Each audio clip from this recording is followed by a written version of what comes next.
Hi minasan, good afternoon. It's another beautiful day of my rest day.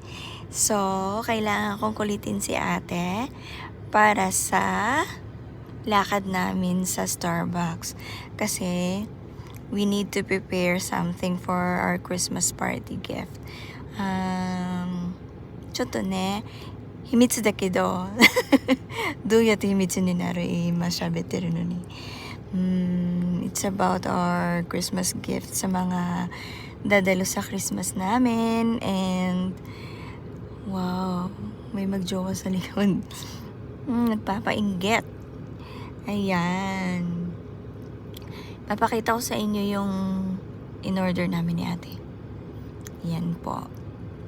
Paborito ni ate yan. Tsaka paborito rin cheesecake. So, see you again sa next vlog. Bye!